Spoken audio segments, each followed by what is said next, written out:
El ministro de Justicia, Eduardo Montealegre, le pedirá al registrador que realice la consulta popular el 7 de agosto o corre el riesgo de un prevaricato. Hoy el señor registrador ya notificó al país de que no realizará la consulta popular el 7 de agosto por dos razones. La primera porque va a esperar a que sean los jueces los que se pronuncien y la segunda porque necesita como mínimo 3 meses para poderla realizar. En eso estamos. De manera que ahora lo que vemos, después de que se haya pronunciado el registrador, lo que vemos es al gobierno intimidando y amenazando al registrador. El señor Montealegre, ministro de Justicia, aquí vemos que le está diciendo que o hace la consulta o corre el riesgo de un prevaricato. Prevaricato, el riesgo que están corriendo todos los ministros que él puso a firmar y él convenientemente no firmó. Ahí es donde hay un riesgo de prevaricato. Primero. Y segundo, el señor ministro del Interior, Armando Benedetti, ya se refirió al registrador como un organizador de rifas y espectáculos. Hágame el favor, así se refieren ellos a los altos cargos del Estado cuando estos no aplauden como focas. En esto estamos. Entonces vamos a profundizar aquí. El alto funcionario lo hará a través de una carta que enviará en los próximos minutos al registrador. El ministro de Justicia, Eduardo Montealegre, dirigirá una carta al registrador Hernán Penagos donde le pedirá que realice la consulta el 7 de agosto. De lo contrario, le advertirá que corre el riesgo de un prevaricato por omisión. El punto de partida de Montealegre es que el control constitucional del decreto presidencial es posterior, como lo dijo la misma Corte Constitucional y quedó consignado en la página 25 del decreto 639 que convoca la consulta popular. Aquí lo primero es que hay que aclarar que la Corte ya se pronunció en el sentido que estaría contemplando la posibilidad de hacer control constitucional a este decreto previo. Por una simple razón, porque si se hace a posteriori, se haría después de que el país se gaste los 750.000 millones de pesos que se están queriendo gastar en esta consulta simplemente para hacer campaña. No es porque quieran una reforma laboral. La reforma laboral a esta hora se está discutiendo en el Congreso. A esta hora la reforma laboral se está discutiendo en el Senado y faltan solo unos artículos para ser aprobada. De manera que no quieren una reforma laboral, lo que quieren es gastarse esos 750.000 millones de pesos para poder tener un patente de corcho para hacer campaña.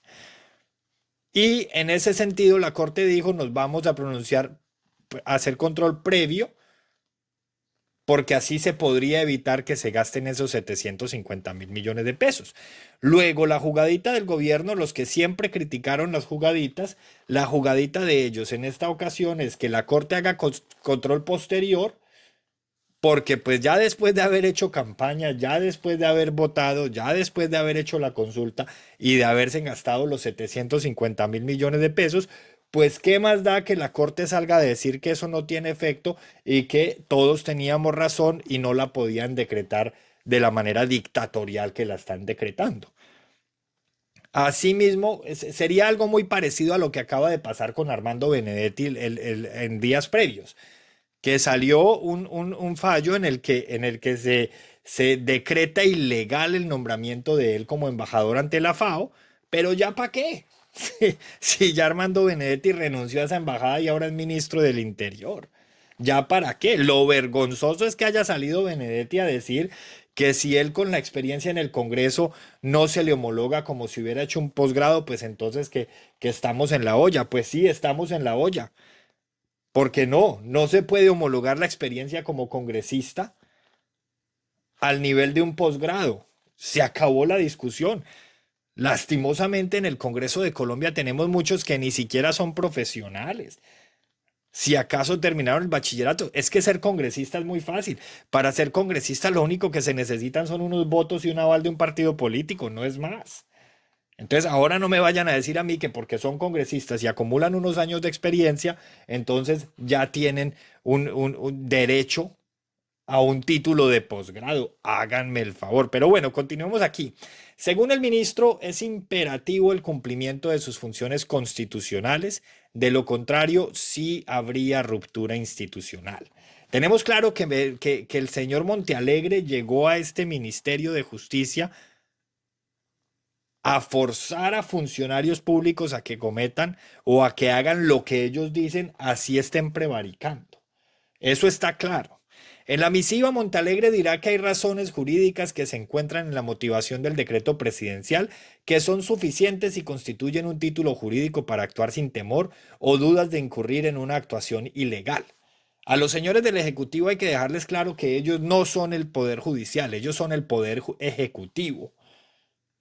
Y a los que se le tiene que hacer caso es a lo que diga el Poder Judicial. Se acaba la discusión, es que la registraduría es independiente al Ejecutivo. Aquí no hay más. Ni el presidente ni el ministro de Justicia tienen por qué estar dándole órdenes al registrador nacional. Hablo comillas, lo ilegal es no actuar, eso sí es anarquía constitucional, enfatizará el ministro de Justicia.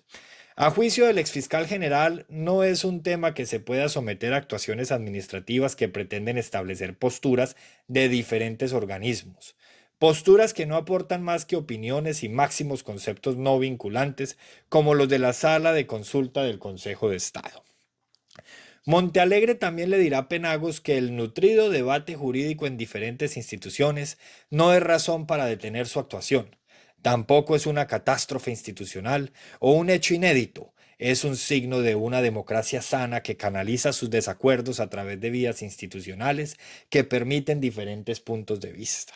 Está claro que el gobierno quiere consulta, como lo dijeron ellos en muchos casos, sí o sí. La consulta va porque va. Así en estos momentos la reforma laboral esté quedando aprobada. La consulta va porque va.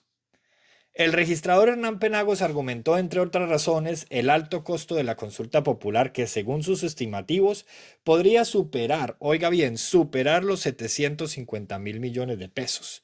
Abro comillas. El costo no puede ser razón para no implementar un procedimiento.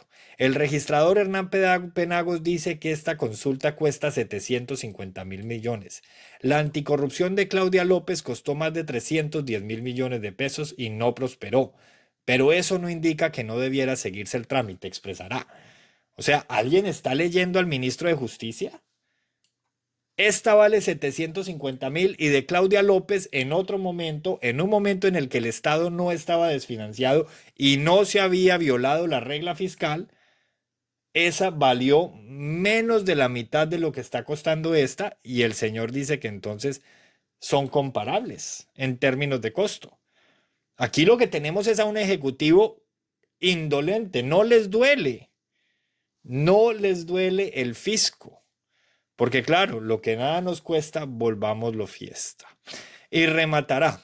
La supuesta insuficiencia de tiempo tampoco puede ser razón admisible, pues los términos concuerdan con lo previsto en la ley y siempre pueden adoptarse planes de contingencia.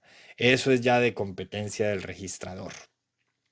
Hernán Penagos dijo que menos de 55 días es poco tiempo para convocar a una consulta popular, porque ese mecanismo democrático se realiza como una elección normal y requiere más de 3 meses de planeación. Eduardo Montealegre enviará su carta a Hernán Penagos en lo que resta de este martes 17 de junio, y es que el registrador le informó al país que no acatará, al menos de momento, el decreto presidencial con el que Gustavo Petro y sus ministros le solicitan que convoque a votaciones este 7 de agosto para adelantar su consulta popular.